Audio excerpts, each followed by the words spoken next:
अखिलेश यादव इतने अच्छे राजनेता है तो हार क्यों रहे, सरकार क्यों नहीं बन रही है? उनके पिता की जो कुंभ में तस्वीर लगती है तो खिंचवाने के लिए और सारा काम करने के लिए वहां पे चले जाते हैं। कुंभ में यादव की तस्वीर लगी क्या? लगी कि नहीं लगी मुलायम सिंह जी की? क्या वहां पे यादव स्नान करने नहीं है क्या? किसी को योगी जी ने या कोई किसी संत ने मना किया कि भाई यहाँ ये आदमी नहीं जा सकता क्या? सारे लोग गए वहां पे। धर्म सम्मान का विषय है, आस्था का विषय है, ये राजनीति का विषय नहीं है। तुमको राजनीति करना है तो विकास करके राजनीति करो। तुम समाज को बांट के राजनीति नहीं करनी है आपको, विकास का तो कुछ नहीं करोगे तुम। मैं अखिलेश यादव जो ये टूल दे रहे हैं, आज हमारे अंतर्राष्ट्रीय कथावाचक बड़े से बड़े कथावाचक हैं, जैसे आप मुरारी बापू को समझ रहे हैं, शंकराचार्य जी हैं, बागेश्वर वाले हैं, बाबा जी हैं, देवकी नंदन ठाकुर जी हैं, ऐसे 20 कथाकार हैं। एक भी कथाकार को अखिलेश यादव ने बुला के कभी सम्मानित किया? आज वो मारा गया कथावाचक जिसको एक भी पैसे का ज्ञान नहीं है, कोई योग्यता उसके पास नहीं है, उसको मारा गया तो वो जाके उनको बुला के वहाँ पे सम्मान कर रहे हैं ऑफिस में।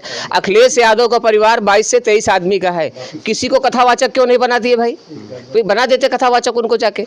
कथावाचक अगर वो बन जाता तो वहाँ पे कोई दिक्कत है क्या उनको? क्यों नहीं बना दिए कथावाचक? आज तुम उसको बुला के सम्मान कर रहे हो, इसका मतलब क्या हो गया? वो यादव है। नमस्कार, मेरा नाम मनीष है, आप देख रहे हैं सार्थक न्यूज भारत। तो इटावा कांड में जो पूरा मामला गहराता जा रहा है और मामला सोशल मीडिया पर लगातार वायरल हो रहा है, उसमें इस मामले को ये लोग किस तरह से देखते हैं? क्या नाम है सर? नागेंद्र भूषण शुक्ल जी। इटावा कांड को आप किस तरह से देखते हैं?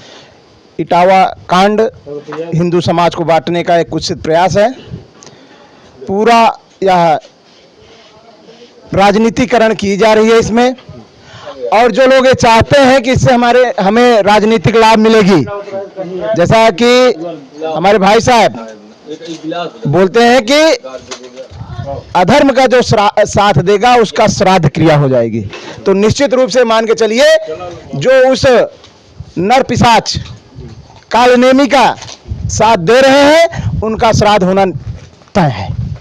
और जिस प्रकार से वहां से ब्राह्मण समाज ने पंचगव्य का स्नान करा करके उनको शुद्ध करने का प्रयास ब्राह्मण समाज ने किया है, आज ब्राह्मण समाज के धैर्य सहनशीलता का ये द्योतक है।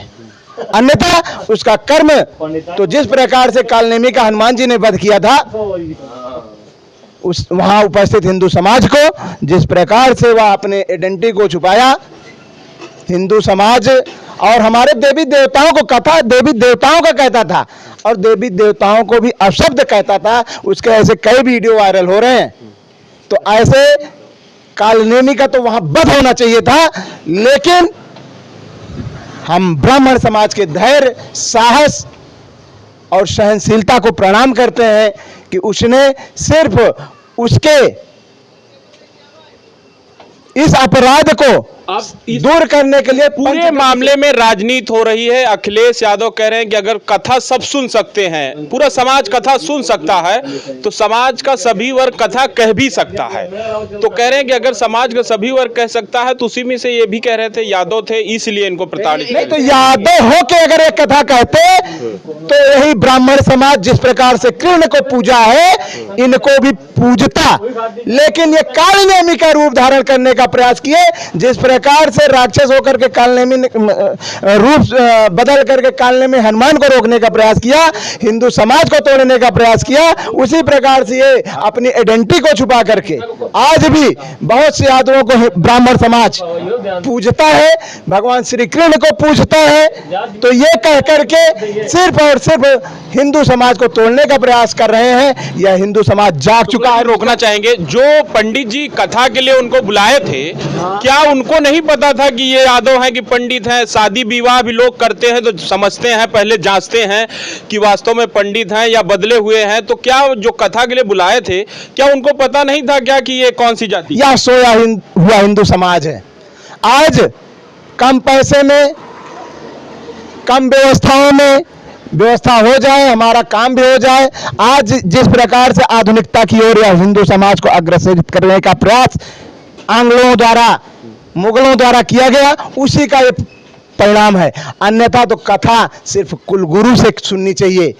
निश्चित रूप से वह ब्राह्मण परिवार कहीं न कहीं दोषी है। अगर कुलगुरु थे तो अपनी कुलगुरु से कथा सुननी चाहिए। सवाल ये भी तो है कुलगुरु से कथा सुननी उनको चाहिए। भी तो पहले क्लियर कर लेनी चाहिए। लेकिन आज जिस प्रकार से भीड़ जुटाने का एक मुहिम चल रहा है कि भैया कथा फलाने कथा सुने, बहुत भीड़ हुई, आज सिर्फ भीड़ तंत्र का राज चल रहा है। उसी में ब्राह्मण समाज ने के वो नौटंकी करते थे अपने कथा में, और वो नौटंकी देखने के लिए हमारा जो पिछड़ा समाज है वो उसमें उमड़ता था, जिसके कारण से रोकना चाहेंगे इस पूरे इटावा कांड के मामले से पूरे समाज में जो ब्राह्मण समाज लंबे समय से हिंदू समाज का अगुआ रहा है, पथ प्रदर्शक रहा है और धर्म का प्रचारक भी रहा है, हमेशा से इस समाज की अगुवाई करता आया है। इस समाज के सोच पर अब लोग जो थोड़ा बहुत भी पढ़े लिखे हो रहे हैं वो सवाल उठा रहे हैं कि पूरी व्यवस्था पाखंड पर टिकी है और ब्राह्मण इसमें अपना धंधा, इस धर्म को कह रहे हैं कि हिंदू धर्म नहीं है, ये केवल ब्राह्मणों का ही धर्म रह गया है। अभी स्वामी प्रसाद मौर्य ने इस पूरे मसले पर कल ही बयान दिया है कि हिंदू धर्म नहीं है, केवल ब्राह्मणों का धर्म। इसको आप किस तरह से देखते हैं? देखिए, सब अपनी राजनीतिक रोटियां सेक रहे हैं।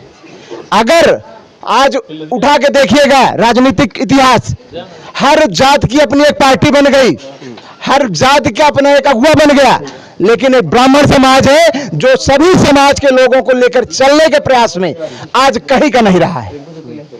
तो आक्षेप भी झेल रहा है कि सिर्फ हिंदू धर्म ब्राह्मणों का रह गया है, यह आक्षेप भी झेल रहा है। फिर भी हिंदू समाज को एक करने का, एक धागे में पिरोने का अगर कहीं कोई प्रयास कर रहा है तो ब्राह्मण समाज है।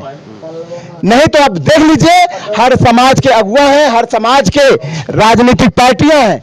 आज भी लोग ब्राह्मण समाज के ही लोग कहते हैं कि ब्राह्मणों का कहीं कोई स्थान नहीं है। ब्राह्मण समाज में उठ के बैठ के देखिए, लोग ये आक्षेप लगाते हैं। उसका कारण सिर्फ ये है कि आप ब्राह्मण समाज हमारे सभी हिंदू भाइयों को अपने साथ, अपने एक धागे में पिरोकर एक साथ लेकर चलने के लिए, क्योंकि सभी क्या एक चीज और भी मानते हैं, अब जिस तरह से ब्राह्मण समाज के खासकर युवा जिस तरह से अब इस सामाजिक सोच और इस वेद ज्ञान कथा की तरफ कम आ रहे हैं, क्या ब्राह्मण समाज अपने पतन के लिए स्वयं भी जिम्मेदार नहीं है? देखिए, बिल्कुल कहीं ना कहीं पाश्चात्य सभ्यता का प्रभाव हमारे युवाओं पर देखने को मिल रहा है, और ऐसी घटनाएं निश्चित रूप से हमारे ब्राह्मण समाज को ही नहीं पूरे हिंदू समाज को जागृत करने का जागृत करेंगी।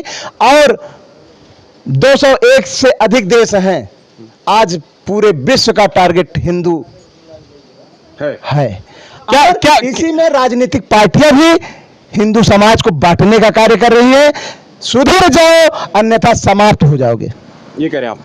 क्या नाम हुआ भाई साहब, क्या मानते हैं कि ब्राह्मण समाज के पास ही कथा करने का अधिकार होना चाहिए या समाज के सभी वर्गों के पास होना चाहिए? देखिए, सनातन जो है ये अनुमति देता है कि आप ब्राह्मण ही कथा कह सकता है, और आप संवैधानिक रूप से जानना चाहेंगे तो संविधान अधिकार देता है स्वतंत्रता का, धर्म के स्वतंत्र का अधिकार है। रही बात अगर आप योग्य नहीं है तो उस काम को आपको नहीं करना चाहिए, ये समाज की बात नहीं है। मैं अखिलेश यादव जो ये टूल दे रहे हैं, आज हमारे अंतर्राष्ट्रीय कथावाचक बड़े से बड़े कथावाचक हैं, जैसे आप मुरारी बापू को समझ रहे हैं, शंकराचार्य जी हैं, बागेश्वर वाले हैं, बाबा जी हैं, देवकी नंदन ठाकुर जी हैं, ऐसे 20 कथाकार हैं। एक भी कथाकार को अखिलेश यादव ने बुला के कभी सम्मानित किया? आज वो मारा गया कथावाचक जिसको एक भी पैसे का ज्ञान नहीं है, कोई योग्यता उसके पास नहीं है, उसको मारा गया तो वो जाके उनको बुला के वहाँ पे सम्मान कर रहे हैं ऑफिस में। अखिलेश यादव का परिवार 22 से 23 आदमी का है, किसी को कथावाचक क्यों नहीं बना दिए भाई? तो बना देते कथावाचक उनको जाके। कथावाचक अगर वो बन जाता तो वहाँ पे कोई दिक्कत है क्या उनको? क्यों नहीं बना दिए कथावाचक? आज तुम उसको बुला के सम्मान कर रहे हो, इसका मतलब क्या हो गया? वो यादव है। अच्छा, अब ये नहीं पूछ रहे भाई तूने आईडी क्यों छुपाई थी अपनी? तो तिवारी के नाम से कथा वाँच रहे तुम क्यों गए हो? यादव हो, कथा वाँचो, अच्छी बात है, आपको आता है, ज्ञान है, अच्छी बात है, लेकिन आप छुपा के क्यों कथा वाँच रहे हो? आपको किसी ने बनाया क्या कि आप छुपाइए बात को? हमारी बात में आपको लग रहा है कि अखिलेश यादव जी को आज इतने बड़े बड़े कथाकार हैं, किसी को बुला के सम्मानित किया क्या? आप बताइए कि वो बुलाए। ये जो है राजनीतिक रोटी पूरी सेक रहे हैं कि भाई यादव कथा करने गया, उसको मार दिए, अब यादव अलग हो जाए, कुर्मी अलग हो जाए, ये वर्मा अलग हो जाए, ब्राह्मण अलग हो जाए, यही सब चल रहा है इसमें। अरे अलग तो आज भी है आदमी, भाई क्या कोई किसी को खाने को दे रहा है क्या? अपनी मजदूरी मेहनत का हर आदमी खा रहा है। समाज का कहीं कुछ अस्तित्व खत्म करने का पहला श्रेय नेताओं को जा रहा है। ये जितने नेता हैं ये समाज को टोटल तोड़ने का काम कर रहे हैं। हैं और कुछ भी काम नहीं कर रहे। नहीं, क्या लगता है कि इस छोटी घटना में जिस तरह से अखिलेश यादव ने एंट्री की और उसके बाद जिस तरह से सम्मानित किया, अब इस पूरे मामले में राजनीति करने का प्रयास किया जाए? ब्राह्मण बनना वो अखिलेश यादव ने वो समय एंट्री नहीं की, स्वामी प्रसाद मौर्य का वो बचाव किए, वो राम जी सुमन का बचाव किए, इतनी अभद्रता की बात किया, उन्हें खुले मंच से लोगों को, समाज को, धर्म को गाली दे रहा है, उसको क्यों नहीं विरोध कर रहे हो आप? इसमें 5 पार्टी के 5 विधायक पार्टी छोड़ दी इसी नाम पर। हाँ, तो पार्टी में हमें घुटन महसूस हो रही है। अभी उन्होंने तत्काल में 3 विधायकों को निकाला, वहां से बता रहे थे कि सब निष्कासित किया है उन्होंने। तो ये सब क्या है? ये दोहरी राजनीति है, ये दोगलापन है। ये एक भी पैसे, जो अखिलेश यादव इतने अच्छे राजनेता है तो हार क्यों रहे? सरकार क्यों नहीं बन रही है? उनके पिता की जो कुंभ में तस्वीर लगती है तो खिंचवाने के लिए और सारा काम करने के लिए वहां पे चले जाते हैं। कुंभ में यादव की तस्वीर लगी क्या? लगी कि नहीं लगी मुलायम सिंह जी की? क्या वहां पे यादव स्नान करने नहीं है क्या? किसी को योगी जी ने या कोई किसी संत ने मना किया कि भाई यहाँ ये आदमी नहीं जा सकता क्या? सारे लोग गए वहां पे। धर्म सम्मान का विषय है, आस्था का विषय है, ये राजनीति का विषय नहीं है। तुमको राजनीति करना है तो विकास करके राजनीति करो। तुम समाज को बांट के राजनीति नहीं करनी है आपको। विकास का तो कुछ नहीं करोगे तुम। लुटे, इनकी जांच करवाओ, सब लुटेरे पाए जाएंगे, इनके ऊपर जांच चल जाए भी। इनका पैतृक, इनके पिताजी मास्टर थे, अरबों करोड़ों की संपत्ति है, उसकी जांच नहीं होनी चाहिए। कथा वाले को ये बोल दिया, वो बोल दिया, साला दुनिया भर का बखेड़ा खड़ा कर दिया। तो क्या लगता है इस छोटे से मामले में समाज के बीच में, यादव और ब्राह्मण के बीच में खाई बनाई जा रही है? मैं समाज के वरिष्ठ और बुद्धिजीवी लोगों से ही कहना हूं, इनके जैसे लोग हमेशा आएंगे, आते रहेंगे। ये राजनीति का एक र्यूमर है, इसमें कुछ लेना देना नहीं है। समाज अपना काम करे, अपने काम धंधे पे ध्यान दे, जो जैसी करनी करेगा उसको फल मिलेगा। बहुत क्लियर बात है। बहुत बहुत धन्यवाद।